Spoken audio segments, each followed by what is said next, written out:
The concrete exploded beside Thaddeus Kane's head as he dove behind the altar. Marble fragments peppered his face while automatic gunfire shredded the stained glass windows above. He rolled left, came up with his shotgun, and put 3 shells center mass into the closest attacker. The man flew backwards, crashed through a wooden pew, and lay still. "Benediction complete," Thaddeus muttered, pumping another shell into the chamber. This was his job. This was what the order paid him for. Thaddeus Kane, executioner first class, had just performed his 47th holy execution in 18 months. The target had been Marcus Gellhorn, a former priest who'd been selling consecrated communion wafers to drug dealers. The wafers, when ground up and mixed with cocaine, created something called Angel Dust Plus. Users experienced religious visions while their brains slowly dissolved. Gellhorn was dead. His bodyguards were not. Thaddeus sprinted down the center aisle as bullets chewed up everything around him. A chandelier crashed where he'd been standing 2 seconds earlier. He leaped over an overturned pew, slid across the polished floor on his knees, and came up firing. 2 more bodyguards dropped. The last one had taken cover behind the confessional booth. Smart. That thing was built like a tank. "You killed a man of God!" the surviving bodyguard shouted. "No," Thaddeus called back, reloading. "I killed a heretic." The bodyguard leaned out to return fire. Thaddeus put a slug through his chest before the man could pull the trigger. The body slumped forward and didn't move again. Silence filled the cathedral. Thaddeus stood up, brushed marble dust off his black coat, and walked to where Marcus Gellhorn lay bleeding out on the altar steps. The former priest's eyes were still open, still conscious. "The 4 rules," Gellhorn whispered. "You know them, don't you?" Thaddeus nodded. Every executioner learned the rules on their first day. Rule 1.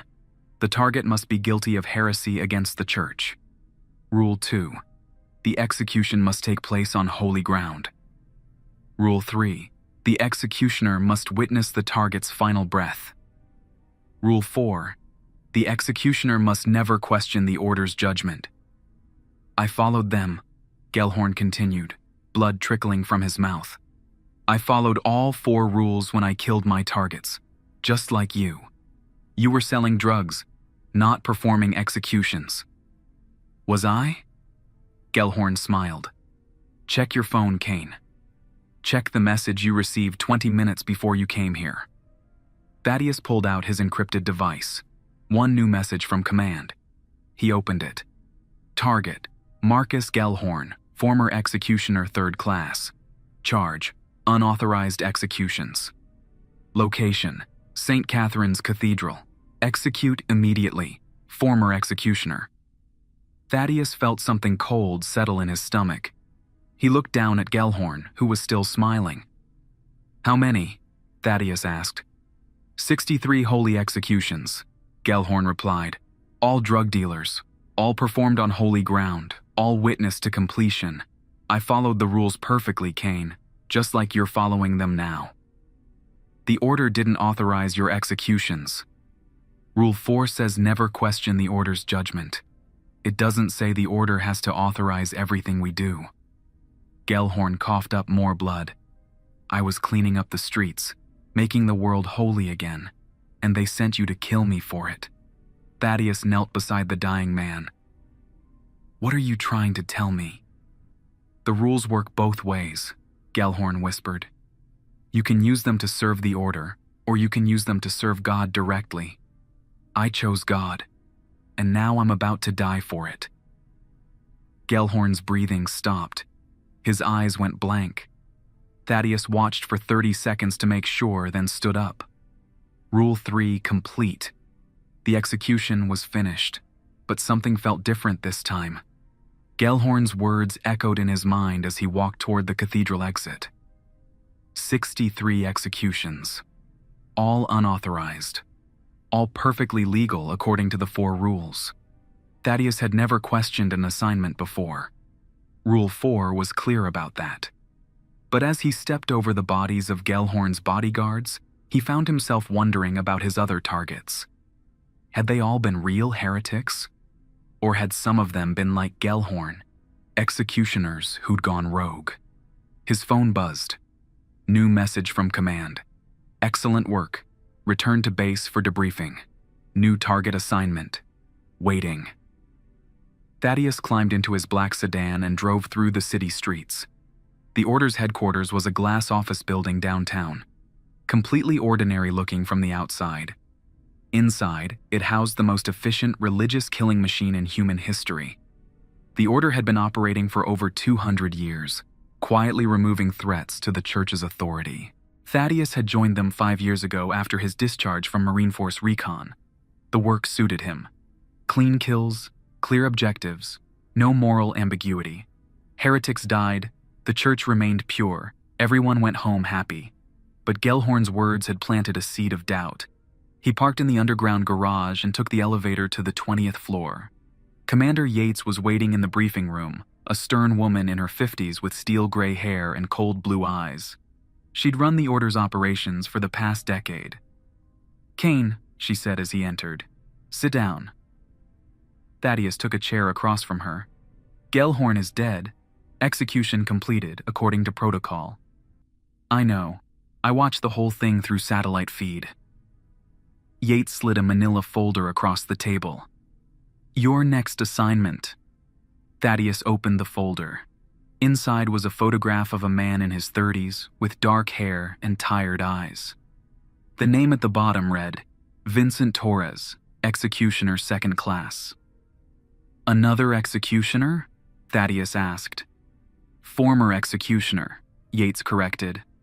"Torres went missing 3 weeks ago. We've tracked him to a monastery outside the city. He's been performing unauthorized executions on the monks there." "How many?" "All of them. 26 monks, dead. Torres claims they were practicing forbidden rituals, but we have no evidence of heretical activity. He's killed innocent people, Kane. We need him stopped." Thaddeus studied the photograph. Vincent Torres looked familiar. He'd seen the man around headquarters, but they'd never worked together. "What's his background?" 10 years with the Order. 98 confirmed executions, all authorized. Perfect record until 3 weeks ago. Yates leaned forward. "Something happened to him, Kane. We think he might have suffered a psychological break, started seeing heretics where none existed. And you want me to execute him. I want you to bring him to justice. Rule 1 applies here. Torres is guilty of heresy through his unauthorized killings. The monastery is holy ground, so Rule 2 is satisfied.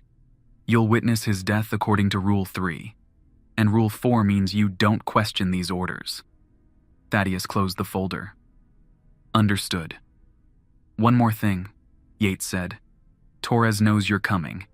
He sent us a message yesterday, said he's waiting for you at the monastery. He wants to show you something." "Show me what?" "He didn't say. But Kane, I need you to focus on the mission. Don't let Torres get inside your head. He's dangerous, unstable. Kill him quickly and get out." Thaddeus nodded and stood up. "When do I leave?" "Now. A helicopter is waiting on the roof." The flight to St. Gabriel's Monastery took 40 minutes. Thaddeus spent the time checking his weapons and reviewing the building plans. The monastery was old, built in the 1800s, with thick stone walls and narrow corridors. If Torres had set up defenses, it would be a tough fight. The pilot set them down in a field half a mile from the monastery. Thaddeus grabbed his gear bag and approached the building on foot. Everything looked normal from the outside. No signs of violence, no bodies, no blood. But the place felt empty. Dead. The front gate was unlocked. Thaddeus pushed it open and stepped into the courtyard. Still no sign of Torres or the dead monks. Maybe Yates had been wrong about the location. Then he heard singing. The sound came from the chapel, a beautiful Latin hymn echoing off stone walls. Thaddeus drew his pistol and moved toward the music. The chapel door stood open. Inside, he could see rows of wooden benches and a simple altar. Vincent Torres sat in the front pew, still singing. He wore his black executioner's coat, but no weapons were visible. As Thaddeus entered the chapel, Torres finished the hymn and turned around. "Cain," he said, "right on time. Where are the monks?" "Dead, all 26 of them." Torres stood up and faced him. "Would you like to see the bodies?" "Yates said you killed them for practicing forbidden rituals." "Yates told you I was crazy, that I'd suffered a psychological break." Torres smiled. "Did she mention that I'd found something here? Something the Order doesn't want you to know about?" Thaddeus kept his pistol trained on Torres. "What are you talking about?" "Follow me." Torres walked toward a side door near the altar. Against his better judgment, Thaddeus followed.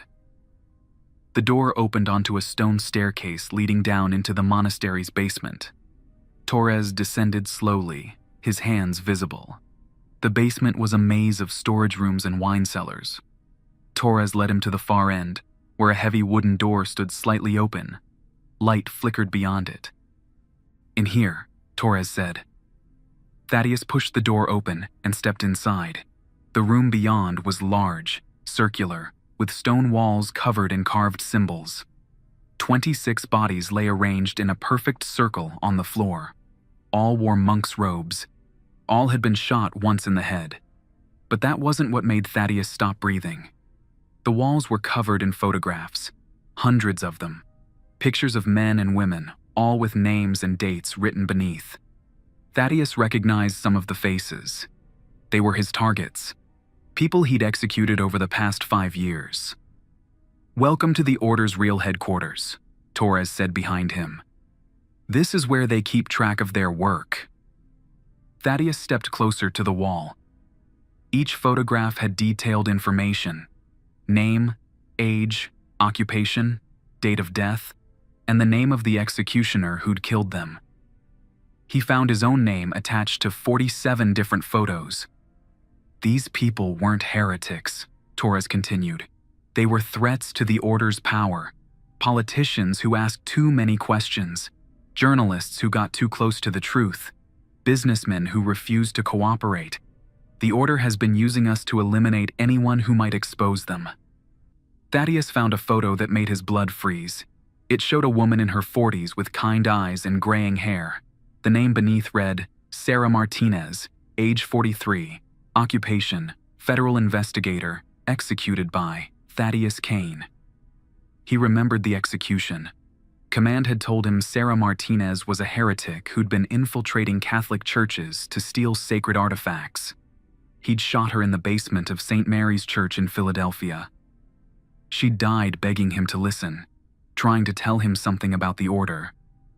"She was investigating us," Torres said, reading over his shoulder. "Getting close to the truth about what we really do.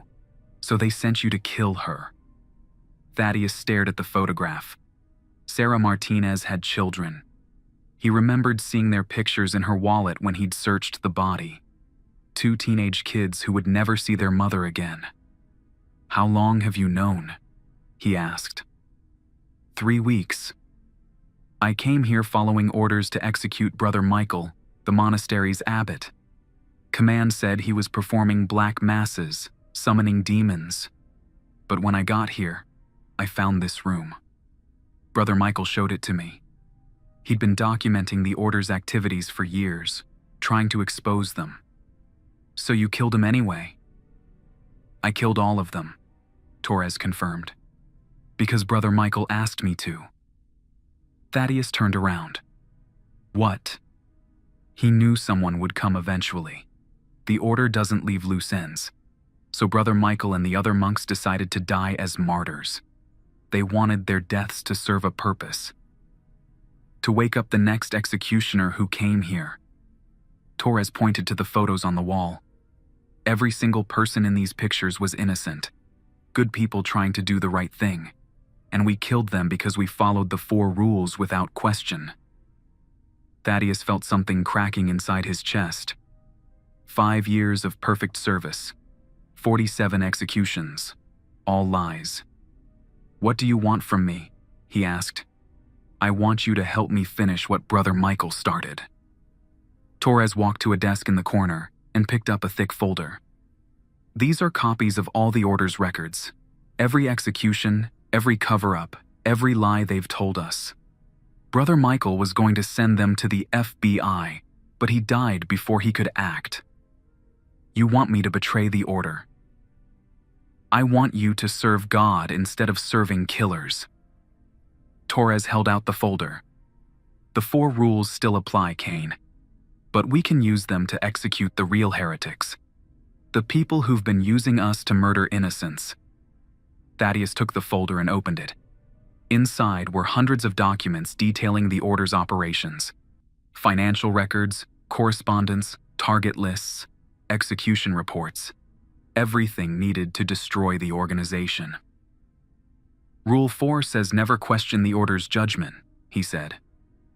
"Rule 4 says never question judgment," Torres corrected. "It doesn't specify whose judgment. Brother Michael believed we answer to a higher authority than Commander Yates." Thaddeus closed the folder. Outside, he could hear the sound of helicopters approaching. Multiple aircraft, coming fast. "They're here," Torres said. "Yates probably had you followed. She knew you'd find the truth eventually." "How many? Does it matter? We're not leaving this place alive anyway." Torres drew his sidearm and checked the magazine. "But we can make sure these documents survive. There's a tunnel in the wine cellar that leads to the village. Brother Michael used it to smuggle refugees during World War II." The helicopter sounds grew louder. Thaddeus counted at least 4 aircraft, probably carrying a full strike team. The order wasn't taking any chances. "Give me the folder," he said. Torres handed it over. "You're really going to do this?" "Rule 1, Thaddeus replied, tucking the documents inside his coat. "The target must be guilty of heresy against the church. Commander Yates and her people qualify."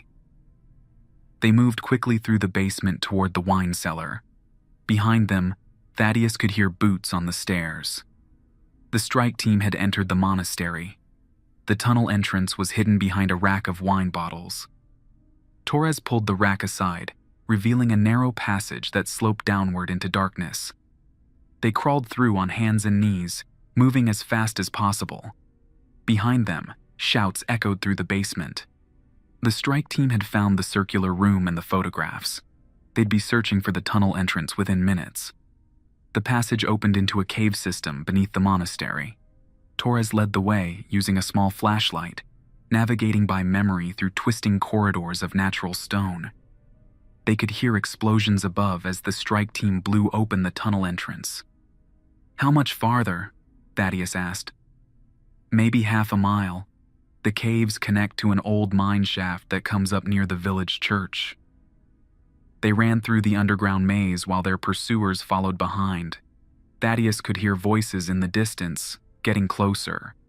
The strike team was good, but they didn't know the cave system like Torres did. 20 minutes later, they reached a rusted iron ladder leading up through a vertical shaft. Torres climbed first, then Thaddeus. They emerged inside a small stone building that turned out to be the bell tower of the village church. "Now what?" Thaddeus asked. "Now we use the documents," Torres replied.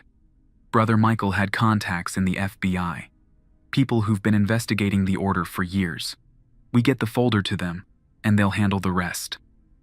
They descended from the bell tower into the church proper. It was empty except for an elderly priest kneeling before the altar. The man looked up as they approached. "Father Santos," Torres said, "we need your help."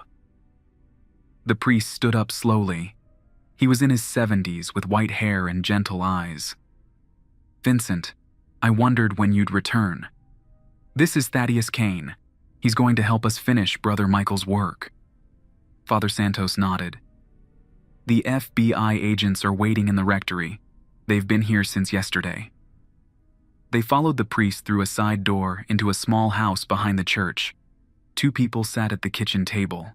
A woman in her 30s with short blonde hair and a man about Thaddeus's age wearing a rumpled suit.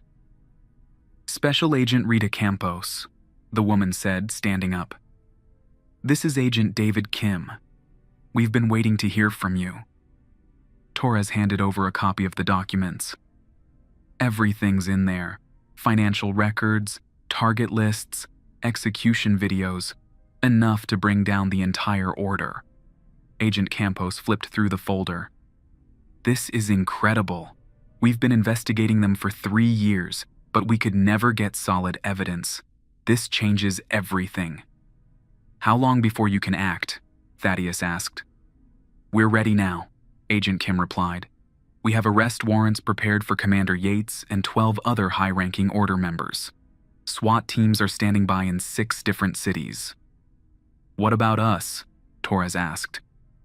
"You'll both need to testify," Agent Campos said. "But we can offer full immunity in exchange for your cooperation. The government understands that you were following orders." Thaddeus thought about Sarah Martinez and her children. About 46 other innocent people he'd killed because he'd trusted the wrong authority. Immunity felt like cheating. "I want to do more than testify," he said. "What do you mean?" "The order has safe houses around the world, hidden assets, backup operatives. You'll need someone who knows their methods to help track them down." Agent Campos nodded. "We'd welcome that assistance." Torres pulled out his phone and showed them a message. "Commander Yates just sent this.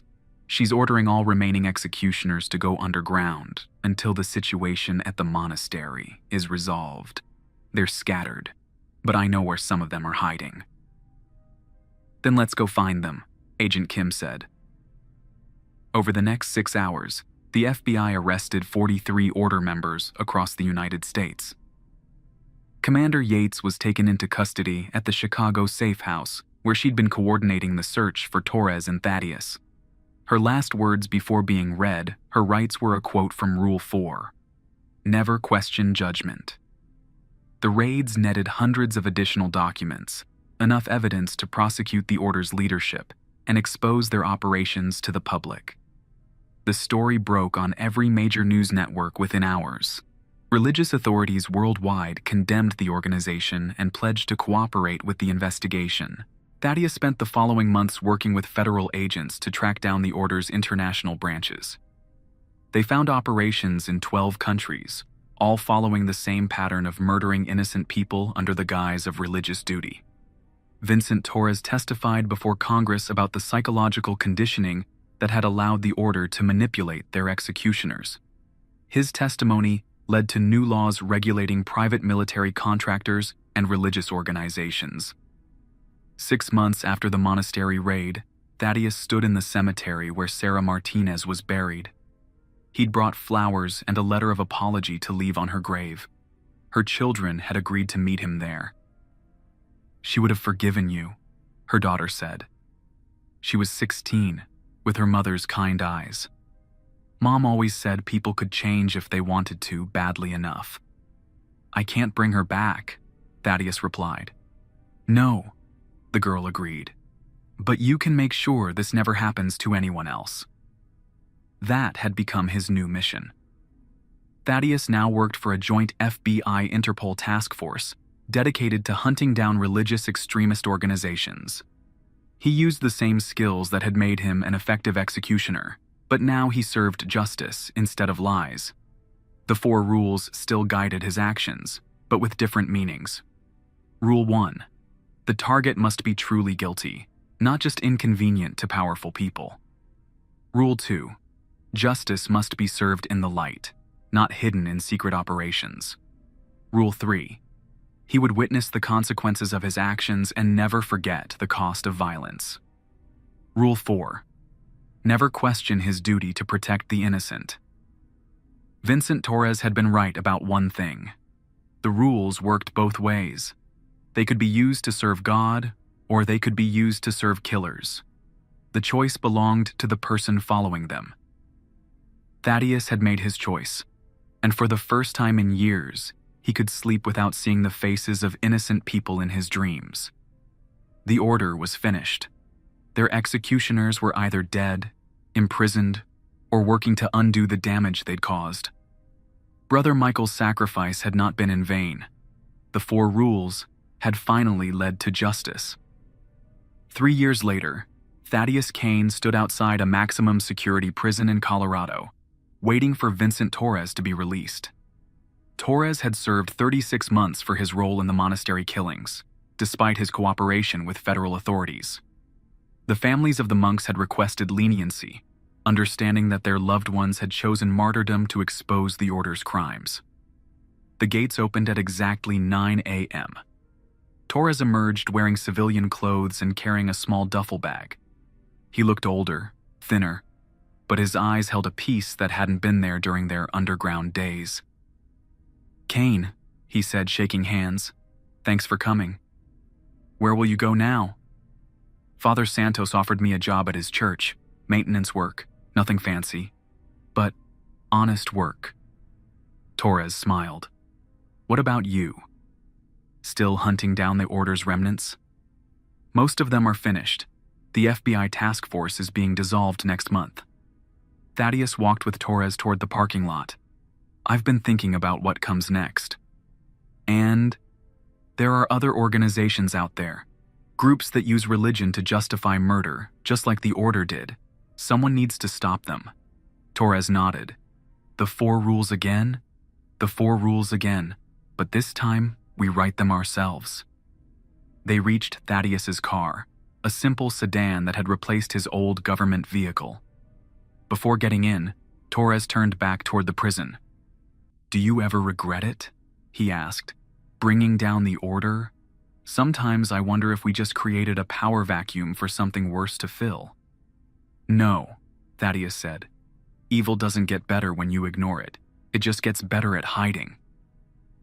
Torres climbed into the passenger seat. "So, what's our first target?" "There's a cult in Oregon. They call themselves the Divine Flame. Been sacrificing runaway teenagers and calling it religious purification. Local police can't touch them because they own half the town government." "Sounds familiar." "The FBI can't move without more evidence, but 2 former executioners might be able to get close enough to gather what's needed." Torres was quiet for several miles as they drove through the Colorado mountains. Finally, he spoke again. "What are the new rules?" Thaddeus had been thinking about this for months. The original 4 rules had been designed to control executioners, to make them follow orders without question. His new rules would be different. Rule 1. Never kill unless it's the only way to save innocent lives. Rule 2. Always gather proof before taking action. Rule 3. Face the consequences of your choices, no matter how difficult. Rule 4. Remember that justice serves the victims, not the people in power. "Those are good rules," Torres said, "but who decides when they apply?" "We do, together. No more taking orders from commanders or organizations. We investigate, we judge, we act, and we live with the results." The Divine Flame compound was located in the Oregon wilderness, 40 miles from the nearest town. Intelligence reports indicated they had approximately 60 members, including 15 children between the ages of 12 and 17. All of the children had been reported missing by their families in other states. Local sheriff's deputies had visited the compound twice in the past year, but both times they'd been turned away by lawyers who claimed the children were there voluntarily. Without evidence of abuse, law enforcement couldn't justify a raid. Thaddeus and Torres spent a week observing the compound from hidden positions in the surrounding forest. They documented the daily routines, counted personnel, and identified security measures. The cult leaders were paranoid but not professional. Their guards carried hunting rifles instead of military weapons, and they relied more on isolation than actual defenses. On the 7th night, they watched through binoculars as a teenage girl was dragged from one of the dormitory buildings toward a stone altar in the center of the compound. She was fighting, screaming, but the guards forced her forward anyway. "Tonight," Torres whispered. They moved through the darkness using skills learned during their executioner training. The perimeter guards never saw them coming. Thaddeus and Torres disabled 6 men without firing a shot, using sleeper holds and pressure points to render them unconscious. The main building housed the cult's leadership, Prophet Marcus Divine, and his 12 apostles. They were gathered around the stone altar, chanting while the teenage girl lay bound in front of them. Divine held a curved knife above his head, preparing to begin the sacrifice. Thaddeus kicked in the front door while Torres entered through the back. The apostles reached for weapons, but neither man was in a forgiving mood. They moved through the cultists like a surgical strike, disabling threats and protecting the girl. Prophet Divine tried to complete the sacrifice even as chaos erupted around him. He brought the knife down toward the girl's chest, but Thaddeus caught his wrist and twisted until bones snapped. The knife clattered to the floor. "Rule 1, Thaddeus said, pressing his pistol against Divine's temple. "Never kill unless it's the only way to save innocent lives." "You're interrupting God's work," Divine gasped. "No," Torres said, freeing the girl from her bonds. "We're finishing it." They zip-tied the cult leaders and called the FBI using a satellite phone. While waiting for backup to arrive, they searched the compound for evidence. What they found in Divine's private quarters made both men sick. Photo albums filled with pictures of previous sacrifices, detailed records of how each child had died, video recordings of the murders, carefully preserved for Divine's personal enjoyment, and a ledger showing payments from wealthy donors who'd paid to watch the killings via live video feed. "This wasn't just a cult," Torres said, flipping through the ledger. "It was a business. They were selling murder as entertainment." The FBI arrived at dawn with a convoy of vehicles and a medical team for the surviving children. Special Agent Campos, now promoted to section chief, supervised the arrest of all adult cult members. "How many victims?" she asked, reviewing the evidence they'd collected. "At least 37 children over the past 5 years, Thaddeus replied. "The families need to be notified." "We'll handle that. What about you two? Ready to make this official?" Torres and Thaddeus exchanged glances. They'd been discussing the possibility of joining the FBI as special consultants, using their unique skills to hunt down religious extremist groups. "We work together," Torres said. "Equal partners, not subordinates." "And we choose our own targets," Thaddeus added.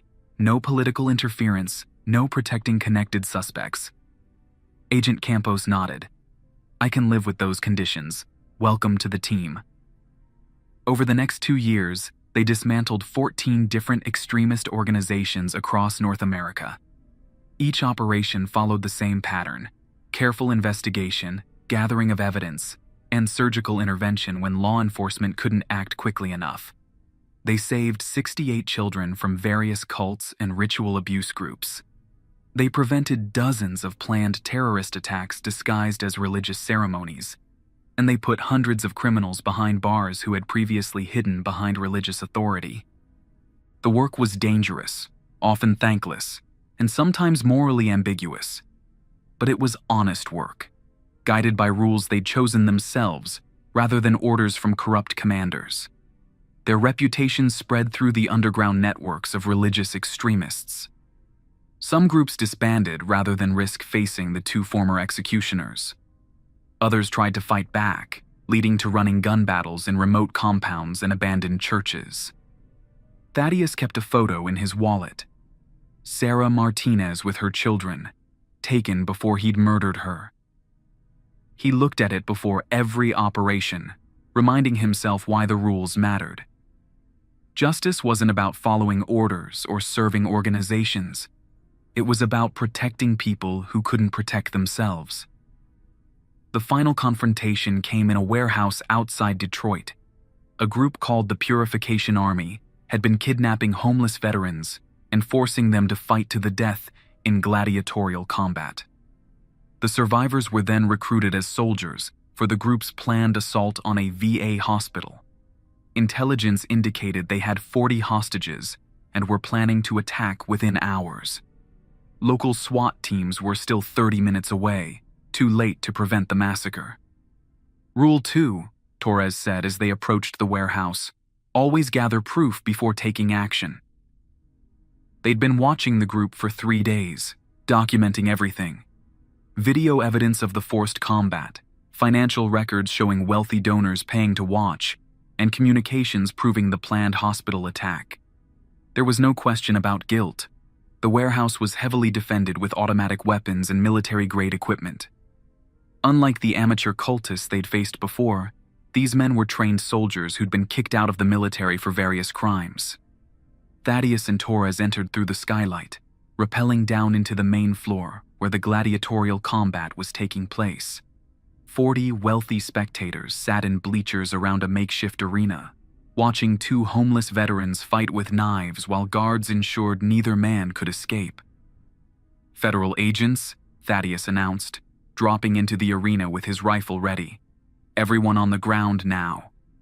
The spectators screamed and dove for cover. The guards opened fire, forcing Thaddeus to roll behind a concrete barrier. Torres came down firing, taking out 3 gunmen before his feet touched the floor. The battle was vicious and brief. The Purification Army had superior numbers and firepower, but Thaddeus and Torres had superior training and motivation. They moved through the warehouse like a precision instrument, eliminating threats while protecting the hostages. When the shooting stopped, 37 criminals lay dead or wounded. All 40 hostages survived. The 2 homeless veterans who'd been forced to fight each other instead turned their knives on their captors, helping to end the battle. "Rule 3, Thaddeus said as paramedics treated the wounded hostages. "Face the consequences of your choices." He looked around the warehouse at the bodies of men he'd killed. Some had been soldiers once, before they'd chosen to become monsters. Others had been wealthy civilians who'd paid to watch human suffering. All had made choices that led them here. Thaddeus felt no guilt about their deaths, but he acknowledged the weight of taking life. Each kill was a permanent decision, irreversible and absolute. The rules helped him carry that weight, but they couldn't eliminate it entirely. "Rule 4, Torres added, watching the hostages being evacuated. "Remember that justice serves the victims, not the people in power." The homeless veterans would receive proper medical care and psychological counseling. The wealthy spectators who'd survived would face federal charges for human trafficking and conspiracy to commit murder. The warehouse would be torn down and replaced with low-income housing. Justice had been served, but the cost had been high. 37 human beings were dead, their potential for redemption lost forever. That was the price of stopping monsters, and both men accepted it. 6 months later, Agent Campos called them into her office for a final briefing. The religious extremist task force was being shut down, its mission largely completed. Most of the major groups had been eliminated or driven underground, and new legislation made it harder for such organizations to operate. "What's next for you two?" she asked. "There's still work to do," Thaddeus replied. "International groups, human traffickers, corporate cults. Evil doesn't respect borders." "The rules still apply," Torres added. "As long as there are innocent people who need protection, we'll be there." Agent Campos handed them new credentials and a substantial operational budget. "These authorize you to work anywhere in the world. Consider yourselves freelance agents of justice." They spent the following years traveling between countries, hunting down the worst examples of humanity and bringing them to justice. They worked with local law enforcement when possible, operated independently when necessary. In Thailand, they rescued 50 children from a monastery where the monks had been selling them to sex traffickers. In Colombia, they destroyed a drug cartel that had been using Catholic imagery to intimidate victims. In Romania, they shut down a fake religious retreat that was actually a front for organ harvesting. The 4 rules guided every operation. Innocent lives came first, evidence was always gathered, consequences were accepted, and justice served the victims rather than the powerful. Simple principles that had taken years to understand properly. On his 50th birthday, Thaddeus stood in the cemetery where Sarah Martinez was buried. He'd visited her grave every year since exposing the order, leaving flowers and updating her children on his work. They were adults now, both pursuing careers in law enforcement inspired by their mother's sacrifice. Vincent Torres joined him at the graveside, carrying a bouquet of white roses. 15 years, he said. Think we've made up for what we did? No, Thaddeus replied honestly.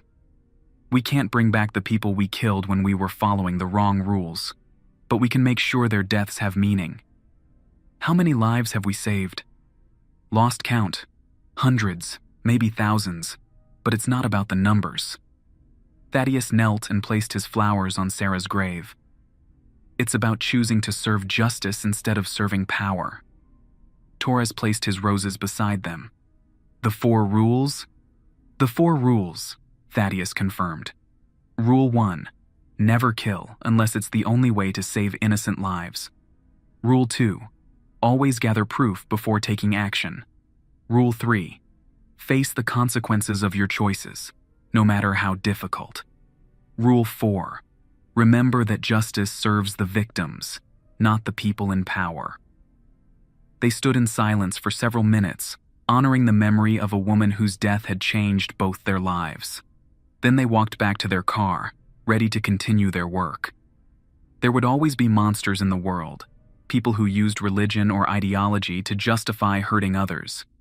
But there would also always be people willing to stop them, guided by rules that serve justice rather than convenience. Thaddeus Kane and Vincent Torres had found their purpose in life.